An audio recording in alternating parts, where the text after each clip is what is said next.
bem-vindo, bem-vinda. Que pena, já estamos na lição 13, a última desse trimestre, mas se Deus permitir, a semana que vem, o próximo trimestre já, nós nos encontraremos aqui para o estudo do Evangelho de Marcos, que é muito importante, que é o tema desse próximo trimestre que estaremos abordando. Mas hoje, a lição O Grande Conflito termina com o triunfo do amor de Deus. Esse é o título. Vamos ver alguns acontecimentos finais, muitos deles nós já vimos, vamos só recordar. Acontecimentos da história desse planeta que atestam a vitória final de Cristo no grande conflito. Que acontecimentos são esses? Primeiro, o que podemos chamar de tempo de angústia. Pouco antes da volta de Jesus, nós sabemos que a porta da graça vai se fechar. Lá no Apocalipse, capítulo 22, versos 11 e 12, fala de um tempo em que aquele que é santo santifique-se ainda. O que é impuro, impurifique-se ainda, em outras palavras. Né? Ou seja, ele está dizendo que haverá um tempo de determinação, que não haverá mais oportunidade de salvação. A porta da graça, como a porta da arca na época de Noé, se fechou. Essa é uma expressão muito usada entre nós para falar de que o tempo da oportunidade e da salvação se fechou. Então, na sequência disto, depois da porta da graça se fechar, as 7 pragas vão ser derramadas sobre os ímpios que estarão na terra. Apocalipse capítulo 16. No entanto, nós sabemos que os salvos serão protegidos, porque eles estão selados. O Apocalipse 7 fala de não danifiqueis nem a terra.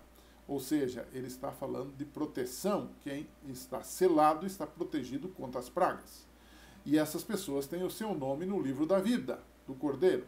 Então, elas não serão molestadas. Jesus estará conosco e estará conosco sempre. Ele disse em Mateus 28, 20, o quê? Eu estou convosco todos os dias até a consumação dos séculos. Né? E aí nós vamos ter, na sequência disso, a volta de Jesus. E nós vamos ter 2 atitudes na volta de Jesus. Nós vamos ter aqueles que vão dizer as rochas e as montanhas caiam sobre nós, porque nós não aguentamos o esplendor do Cordeiro, que é Jesus que está vindo. São pessoas que não se prepararam naturalmente. E aquele texto clássico de Isaías 25 dos salmos que vão dizer: esse é o nosso Deus a quem aguardamos. Na sua salvação nos alegraremos e exultaremos.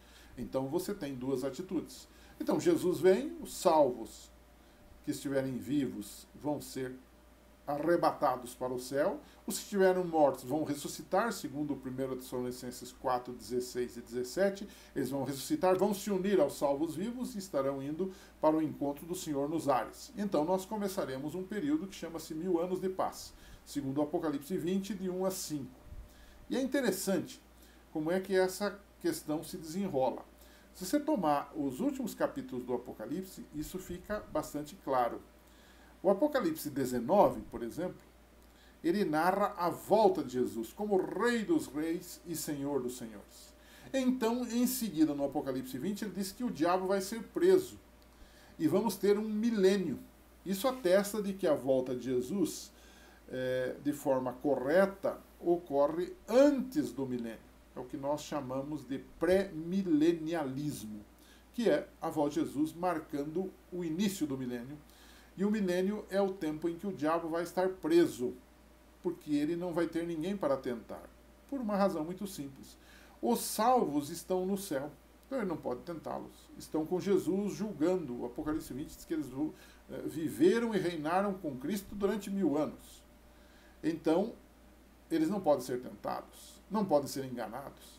Os ímpios vão estar mortos sobre a terra, porque a Bíblia diz que quando Jesus vem, Tessalonicenses 2,8, diz que eles vão morrer pelo resplendor da sua vinda. Apocalipse 6, 14 a 17, a mesma coisa. Então, Satanás vai estar preso, os santos estão no céu julgando, lá é um juízo de verificação, é uma confirmação do que Jesus já fez no juízo investigativo, para que os que estão salvos saibam por que fulano se salvou, por que fulano se perdeu e assim por diante. Não é? Então você vai ter ali um juízo de verificação. Apocalipse 20, de 7 a 9, fala disso. Né? O texto também diz no verso 4 que foi dado poder de julgar para os salvos que estão durante o milênio no céu. Né? A terra vai estar aqui desolada e vazia, vai estar um abismo, vai estar como nos dias anteriores à criação deste mundo. Né? Há um verso que retrata isso, logicamente, lá no Velho Testamento, que é Jeremias 4, 23 a 26. E então, tudo passa durante o milênio. Mas haverá o final do milênio. No final do milênio, os ímpios vão ressuscitar. O Apocalipse 20 diz que eles vão ressuscitar por um pouco de tempo. Né? Eles ressuscitam e eles vão reconhecer o erro deles e vão reconhecer a justiça de Deus. Né? O Romanos 14, 11, o apóstolo Paulo diz assim, que está escrito: como eu vivo, diz o Senhor, que todo joelho se dobrará a mim e toda língua confessará a Deus. Ou seja, até os ímpios, até o diabo vai reconhecer a soberania, a justiça, a verdade e a salvação de Deus. Não é?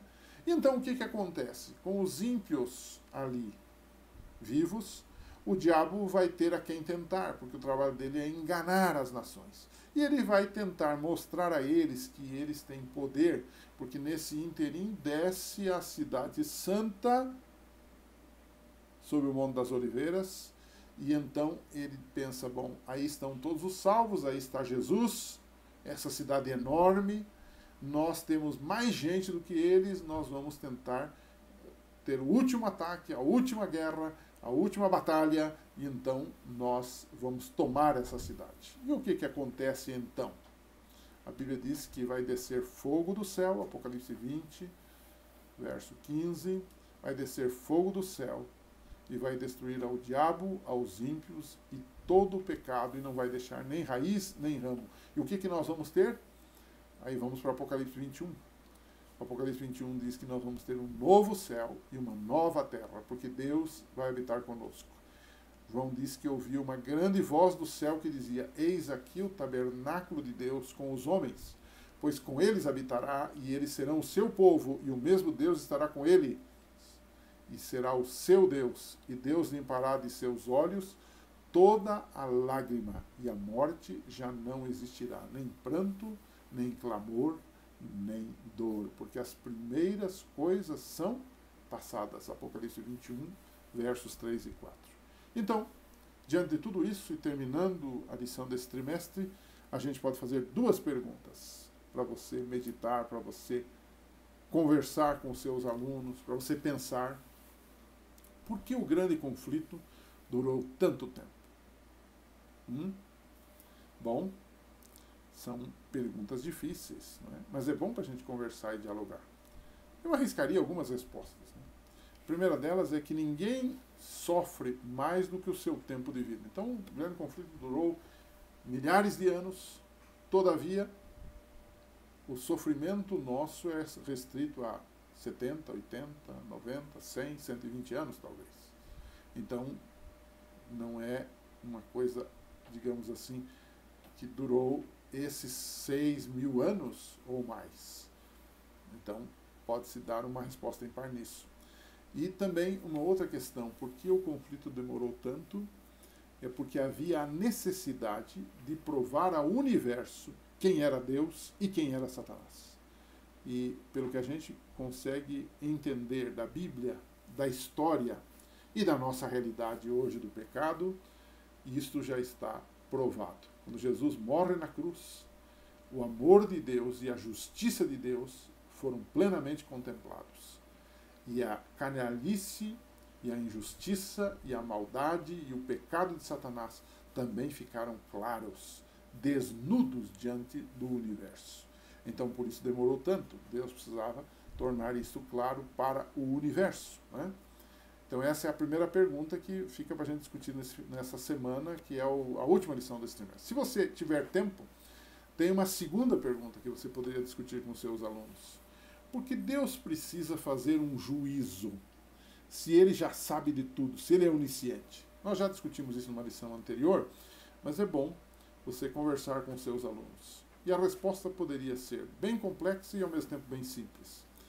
Deus não precisa fazer um juízo porque ele julga todas as coisas com a sua onisciência. Ele sabe todas as coisas, embora não as determine, porque ele nos dá o livre-arbítrio para decidirmos se queremos ou não fazer a sua vontade. Todavia, é bom que se diga isto: apesar de saber todas as coisas, Deus é amor, e no seu amor ele faz o juízo para demonstrar a mim, um ser limitado, pecador, restrito, e a você também, um ser limitado, pecador e restrito, para demonstrar a você o amor de Deus, a graça de Deus e a justiça de Deus em salvar e em condenar seres humanos. Então, é algo que a gente precisava pensar e entender que o juízo de Deus ocorre por isso também.